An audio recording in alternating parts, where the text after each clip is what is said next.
What is up, platformer masochists? Today we are looking at 12 modern 2D platformers that captures that brutal, unforgiving Nintendo hard difficulty.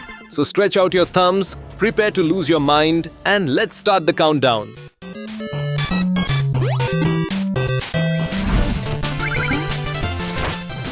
Starting us off at number 12 is Shovel Knight Treasure Trove. Now compared to the rest of this list, Shovel Knight is practically a relaxing day at the spa. But don't get it twisted. The level design here is a pure, unapologetic tribute to 8-bit NES brutality. The game loves using punishing spike pits, bottomless drops, and devious enemy placements designed to knock you out of the air mid-jump. It even perfectly recreates those classic Castlevania-style knockback physics that have ruined childhood since 1986. It is tough, it is fair, and it is the perfect entry point for anyone who wants to remember what it feels like to actually earn a victory screen.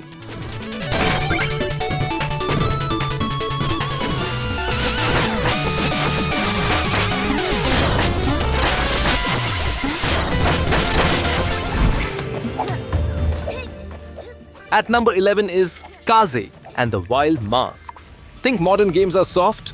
This is a direct slap in the face inspired by Donkey Kong Country. It perfectly captures that heavy, momentum-based physics engine from 90s Rareware. Meaning yes, you will overshoot jumps and swear at a cartoon rabbit. While standard levels just require rhythm, the hidden bonus stages are a total mental health hazard. They demand flawless hover glides and pixel-perfect bouncing of flying vegetables. Mess up by a millimeter and you are going straight into the abyss to restart the whole grueling sequence.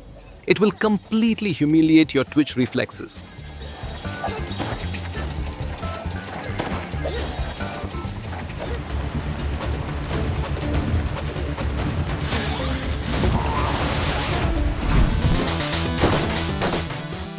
Coming in at number 10 is Cyber Shadow, the spiritual successor to Ninja Gaiden on the NES.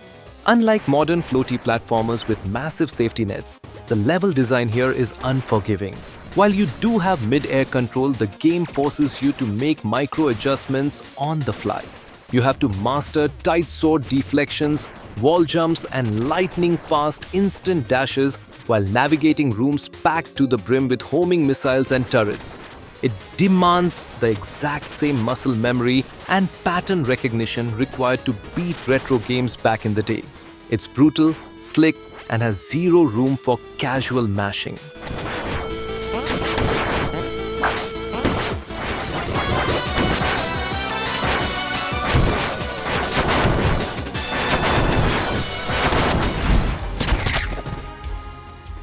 Sliding into the number 9 spot is Volgarr the Viking II.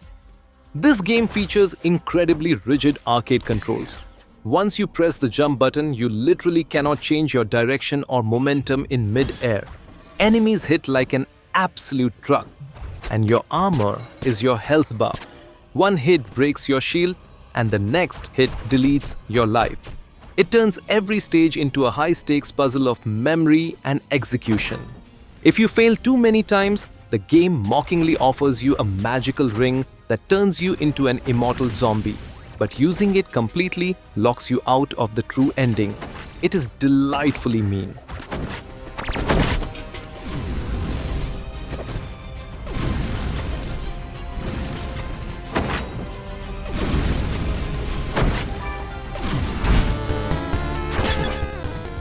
Number 8 brings us Bloodstained Curse of the Moon 2. Created by the retro geniuses at Inti Creates, this game completely embraces the stiff, punishing combat of 8-bit side-scrollers. If an enemy so much as breathes on you while you are over a gap, the aggressive knockback physics will launch your character straight into a bottomless pit. You are forced to constantly cycle through 4 different heroes, micromanaging their individual health bars and sub-weapons just to survive a basic corridor. It turns standard level traversal into a tense tactical simulation where one bad jump instantly sacrifices your favorite character.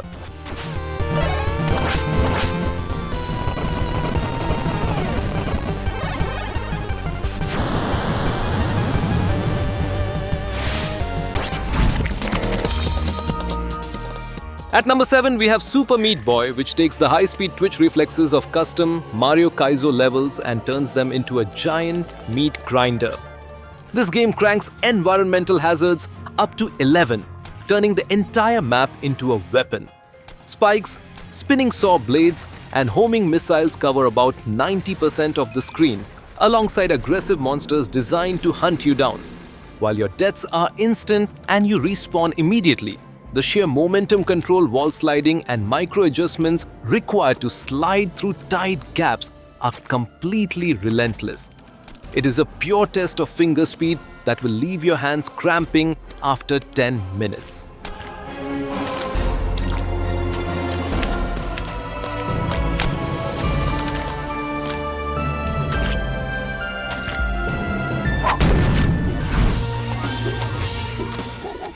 Landing at number 6 is The End Is Nigh, an even more claustrophobic and anxious follow-up to Super Meat Boy.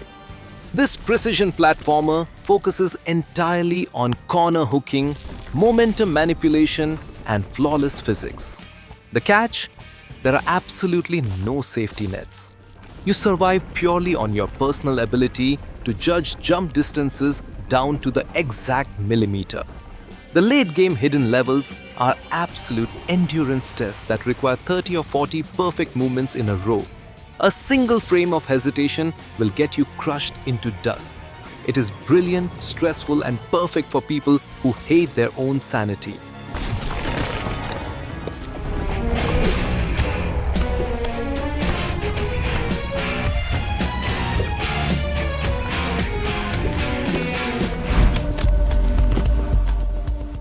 Coming in at number 5 is N++, a game built entirely around momentum-based vector physics.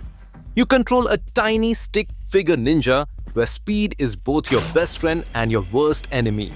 One pixel of over-acceleration will cause you to slam face first into a homing mine, get vaporized by a laser grid, or literally go splat from brutal fall damage. It features thousands of bite-sized levels that play out like hyper-fast geometry puzzles. It requires absolute Zen-like focus and microsecond precision. Its minimalist design packed with maximum psychological damage.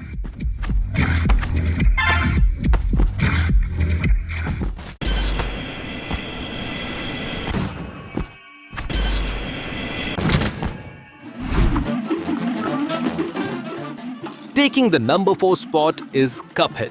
While it leans heavily into run-and-gun boss encounters rather than traditional platforming, its projectile management is the stuff of legends. The game forces your brain to track 15 different moving elements on screen simultaneously, while managing a tiny 3-hit health pool. You have to execute flawless parries, tight dash timings, and clutch special attacks while under extreme stress. It is a gorgeous, beautifully animated cartoon that will absolutely break your spirit and make you scream at your television screen.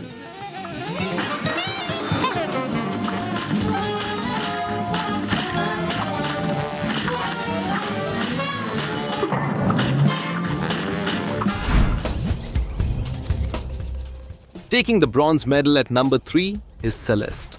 Now, the main story of this game is a tough but fair emotional journey.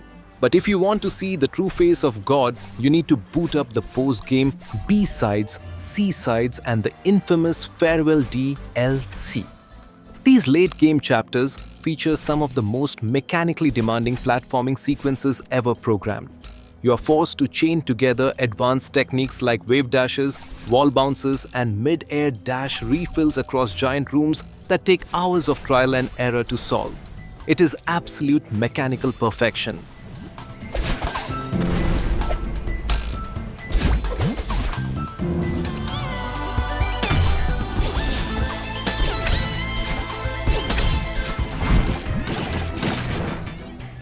Our runner-up at number 2 is Ghosts and Goblins Resurrection, the modern remake of the definitive Nintendo Hard franchise.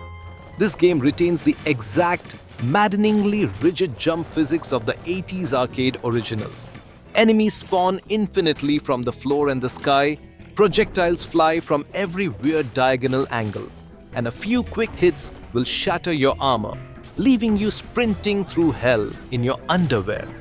It is a grueling, uncompromising masterclass in stress management and pattern recognition. It doesn't care about your feelings, it doesn't care about modern design trends, and it will completely humiliate you.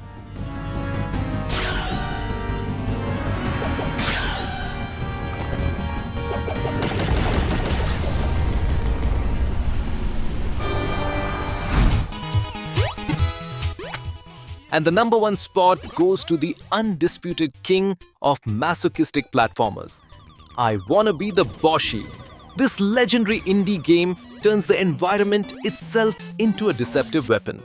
It takes every single unfair, cruel and deceptive trap from the 8-bit era and combines them into one game. Blocks fall from the ceiling out of nowhere, fake power-ups explode when you touch them, and the boss fights feature literal bullet hell patterns themed after classic retro characters. It is a game designed entirely around dying, memorizing the trap, and dying again. It is the ultimate mountain of gaming difficulty.